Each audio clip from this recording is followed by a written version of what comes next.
Hello, and welcome back to Tranquility du Jour, nourishing conversations about living a full and meaningful life with doses of tranquility. This is episode 597, and I'm your host, Kimberly Wilson, bringing you tranquility through this medium since 2005. Now, one thing I like to do this time of the year is a year in review episode. And believe it or not, I have been working on this for pretty much a week and a half. So what I like to do to create this particular podcast is to sit down with my planner, my photos, my calendar, like even digital, like everything that I have, to just pull it all together and look at my months in review, all those things that can easily be forgotten because, we're going to remember more of what happened recently. So going back and looking at, how was January or how was February of last year? It takes a little digging. And so one thing that I also did is I went through and I favorited. Looking through a year's worth of photos is so much. It's amazing. I mean, sometimes I take 10 photos of the same thing, right, to get the right image. And so that was a fun piece too. And I'll be sure to put some of those over in the blog post that you'll find at kimberlywilson.com/597. And anyway, the piece kind of with this that I find to be most helpful, and this is something I have done probably 15 plus years, is to really evaluate, how are things feeling now?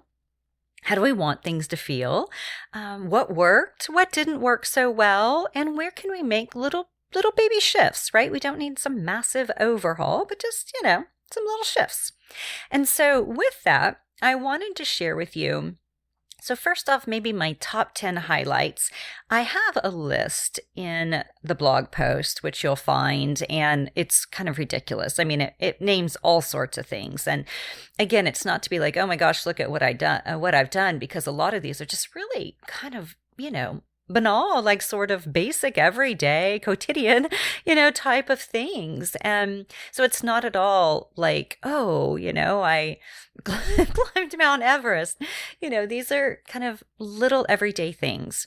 And then I also laid out some of my favorite reads, some of my favorite listens. Hint, it's all Harry Styles. And some of my favorite memories, really, of this past year. And 2022, I know, was pretty hard for a lot of people. We're just still emerging from the pandemic and, getting used to life as quote unquote normal. And so it's really interesting. And I encourage you, if you haven't done this yet, to just take a peek back through 2022. Again, grab your planner, grab your phone, look at what were all your various month streams. What were your year streams last year and how have they unfolded? And again, no judgment with it. It can just be helpful to be like, wow, I'm on the right path, or wow, my path has really shifted and I like that. Or my path is really off course and I need to readjust, right? So taking a moment and doing this exercise, I highly recommend. And again, I've got some great prompts over in the show notes, along with some wonderful resources for you. And even the Washington Post came out with this great article last week, which was pick your nudge word, right? So I'm still sitting with and trying to figure out, okay, what is my 2023 word or theme? And that's still percolating, right? So I have not yet sorted that out, but I love that even the Washington Post had this great article on it. And so you'll see quite a bit of resources, including my 2020 year in review, 2021 year in review, and sometimes this is just helpful, right? And then various ways to how to create your personal year-end review. I also just posted a video over on YouTube that I hope you might enjoy on 6 tips as we navigate and move into this new year. And so hopefully that will serve as a helpful resource also. All right, so the main things that popped out to me in my really biggest year's experiences. I mean, first off, a freaking total hip replacement, right? So I got a new hip. That was very exciting. I'm very grateful for that. And I'm also still adjusting to this new hip. Overall, it feels good. It definitely feels a lot better than it did, but it's still so weak. So weak. And so that's been obviously a massive adjustment, and not being able to move other than, kind of hobbling around the neighborhood for 2 months was pretty challenging also. So I hosted 30 plus coterie events, including an in-person tea party at Chez Moi, which was lovely because the Pink Palace, which is what I've called Chez Moi, my little tiny condo in Washington, D.C. for years, it had just been renovated, and we had just been able to move back in. And so it was really nice to have people in and host a tea party for my lovely coterie group. Another really big highlight of the year was winning second place for Lilac Fairy in the International Adult Ballet Festival's beginner solo category. And there's a link to that. If you haven't seen the performance yet, there's a link to it in the show notes, which you might enjoy seeing. It's just kind of fun. It was such a delightful experience, and also so incredibly hard and humbling. And especially if we look at, there's an Instagram reel, and I'll link to that shows kind of the evolution of it, which was, again, very, very humbling. So I worked with my private teacher, Sean Kelly, I guess he probably taught me the solo, or, we worked on the choreography maybe October of 2021. And then he was away for a few weeks, or a few months actually, in Australia. So I just kind of kept, working on it while he was helping run an American in Paris for the ballet there, or I guess that's not a ballet, a show. And then when he came back, we worked regularly, and I even went up to New York a few times. And it's just fun to see the clips, because you see just like such an evolution. I mean, clearly practice is so important, but it's also nice, I think, to see the humble beginnings of something. So I'll put a link to that in the show notes. Hosting Hip Tranquil Chick's 16th birthday was so much fun, and I can't thank you enough to everyone who came out. It was such a treat, or who watched the replay and followed up with me about things. You guys basically came up with the table of contents for my next book after I get this darn memoir finished. But I really appreciated it. And it was just thinking about, okay, what's missing from Hip Tranquil Chick, especially, this day and age, and what would be fun to add to it or to enhance it, especially now that many of us are in midlife. We were so bright-eyed back when Hip Tranquil Chick came out. And not that we're not still, but it's different, right? We have much more experience. Celebrating Gizmo's 15th birthday, so that was December, and this little creature, beloved little monster who's right here, has been such a delight. We adopted him December of 2017, right? So we've had him 5 years, and he's just such a sweet little monster. And you guys, during the virtual retreat that I hosted on Sunday, he was sitting, we've got this great little bed for him, and he likes to sit right next to me. So I had that in there, and he adjusts a lot. Well, anyway, he adjusted, he rolled off and fell into my trash can that was right next to his bed. I was like, oh my gosh. So I had to pause the retreat and be like, sorry, I have to make my dog out of the trash.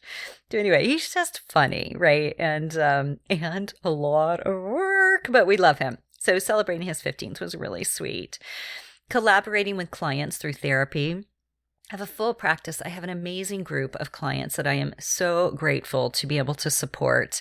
And I will be back with them for the first time in almost 2 weeks today. And I cannot wait. I really am so delighted to see them again and to see, how their holidays have unfolded and whatnot. I will say this is just such rewarding work.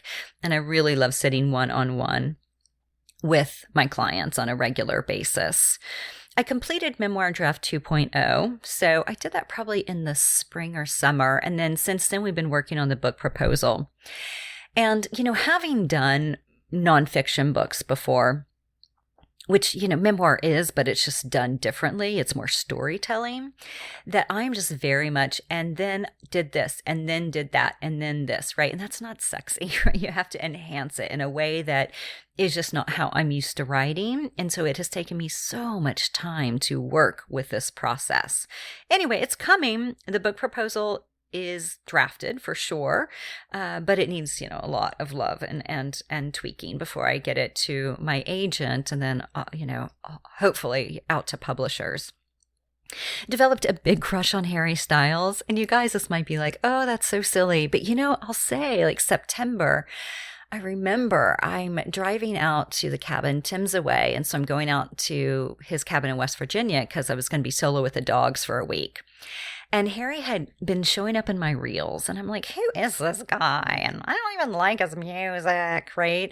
Because I would just hear little clips in the reels. And then I was like, well, let me just listen to him. So I did that on Spotify, the drive out, which is an hour and 45 minutes. By the time I get to the cabin, I texted Tim. I'm like, I think I have a crush on Harry Styles.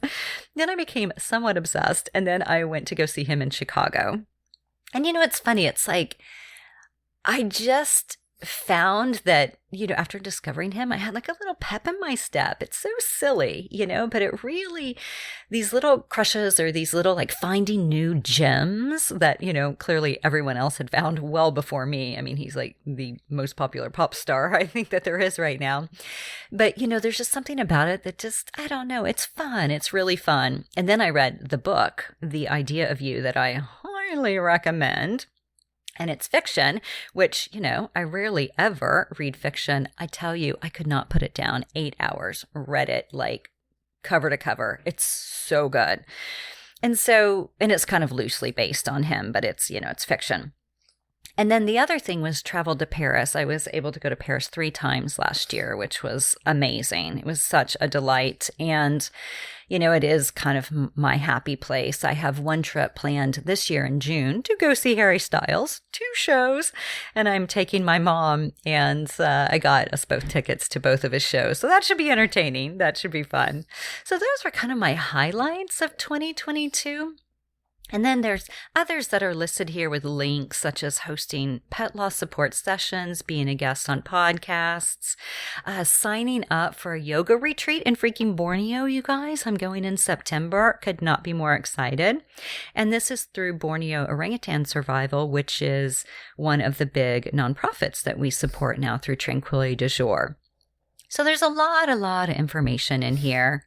And, I'll say the big things that worked well for me was hosting the coterie, being off Facebook, and I have recorded a video that I'll be sharing on how to limit engagement with social media. And particularly, I got a question in December, and I thought, let me just do a video of someone who's like, I spend too much time on Facebook, but it's how I stay connected with people. How has it been being off it? So I give just some tips and ways that might be helpful in case you are debating spending less time on it. And let me just give you a little hint. I haven't missed Facebook at all. There are times that I'm like, I wonder what so-and-so's up to. And typically I would just look them up on Facebook. Now I'm like, I guess I'll never know. So the other thing that worked well for me too was trimming my offerings, right? So really narrowing it down to mainly just supporting the coterie for the year. And anyone who's listening, just doors close tonight. So if you are interested in joining us this year, we have 2 spots left and would love to have you. It's an amazing group so far already. So in love with them. And then there's a few other things that I listed. And what didn't work well for me? The lack of mobility for 2 months, you guys. The inability to take a bath for 2 months. I had to sit on this little stool and then sit on it and, just for the shower. And that was just like, oh my gosh, it was so hard getting in and out of the bathtub to put the little stool in and then get my leg over the lip, of the bathtub to just sit there. It was just like, it was tough. And poor eating habits at times. I do tend to eat like a child. Not enough reading. And then just managing kind of overall physical pain, which I guess just comes with this age. I even recently bought arthritis cream, you guys. What I learned about myself, well, I can handle a lot of discomfort. And I can win a little award at a ballet competition. And what's so funny is I didn't realize, or I'd forgotten, that I hadn't told my ballet teacher that I had signed up for the competition. So basically, I wasn't going to. And then, 4 to 6 weeks before the festival, I was like, well, why not just throw my hat in the ring? Well, and I guess I just never told him. So that night of the performance and then the awards, I sent him a text. I'm like, oh my God, I got second place. And he's like, I didn't even know you had, put your hat in the ring. And he was so excited and so sweet. So it was really, really fun. And then, I made many more in-person connections. And that is something clearly couldn't do much the 2 years previously. But that was really, I just noticed, even though I'm quite an introvert, it was also it filled me up in a nice way. My goals for 2022, how'd they unfold? Well, I achieved more than half, which was lovely. One thing I did was adding video to my podcast interviews, which I thought was, a nice addition, and welcome feedback on that if there's anything else you'd like to see. Streamlined my website thanks to my lovely web designer, Mara, who lives in Versailles, France. And let's see what else in there. Got a new hip. A few that I didn't meet but are still on my radar is more reading, completing the proposal. I want to be able to do solid pirouettes at the bar and in the center. So that's ongoing, and it's always been a challenge for me. But what's funny is since I've come back to ballet after the hip replacement, I actually feel a little stronger in that area. So I don't know if taking a couple months off and not being in the mindset of I can't do it has helped. But I'm so proud of myself because I nailed them in Lilac Fairy, and I pirouettes really, they make me cry. So that I was proud of, but yeah, I still struggle with getting them on a regular basis. And creating courses. I really wanted to create more courses for you guys, and I didn't get that done. So that's something else that, didn't quite happen. A few things for 2023 that are on my radar is hosting the 600th podcast episode, you guys. So save the date, February 20th, which is a Monday night. It's President's Day for those of you in the States. And Tim and I will do, similar to what we did for the 500th, we'll be doing a fun event. And also learning and performing Prelude from Les Sylphides, which is what my performance is going to be this year. Nurturing my coterie loves, creating some new micro courses. And then this is a fun thing too, designing the spring TDJ clothing collection, and it's going to be all things ballet core, ladies. So I hope you will love it, and I cannot wait to share it with you. And then I also have a few of my favorite reads. I mentioned one of them earlier, The Idea of You by Robin Lee. Personality Isn't Permanent by Benjamin Hardy. So good. So good. Free Time by Jenny Blake. So good. Read it on Kindle and then had to buy the hard copy. It's so good. Have I emphasized how good it is? Toxic Positivity by Whitney Goodman. Loved that too. A few of my favorite shows, White Lotus, Emily in Paris, of course, Fleischman is in Trouble, The Patient. So these were some of my favorites this year. And then again, favorite songs, Harry Styles. So overall, I did feel like 2022 was a good year. It was a solid year. It was a year where there were more in-person connections. There was the opportunity to, be out and about more. And, it was also incredibly challenging, A, for the new hip, but B, being displaced by having all my stuff packed up into bins, and shoved in a corner here while I lived in West Virginia, came in once a week to see clients, and then stayed at a friend's place. So that was a little disorienting. It was fine, in the grand scheme of things, but for those 2 to 3 months, it was pretty challenging. So yeah, so that's it, that I really wanted to share with you, and encourage you to do a little reflection too of what worked well, what didn't work for you. What'd you learn about yourself last year? How'd your goals unfold? And then what are your goals or dreams for this brand new year? Again, without overwhelming yourself, but just asking, how do you want to feel a year from today? How do you want to feel in your body? How do you want to feel in your life? How do you want to feel at home, in your career, in your relationships? All that good stuff. All right. So I hope this is inspiring and helpful for you as you move ahead and welcome this brand new year. And again, head over to Kimberly Wilson goodreads.com/597 for the show notes for this podcast. And thank you so much for listening. I have lots of fun things coming up for you in 2023. I appreciate you being here. And if you're not signed up for Love Notes, be sure to do so, and you'll get regular inspiration and invites in your inbox. And again, if you'd like to join us for the Coterie, 2 spots left, would love to have you. We have an amazing group, and I wish you all good things in the year ahead.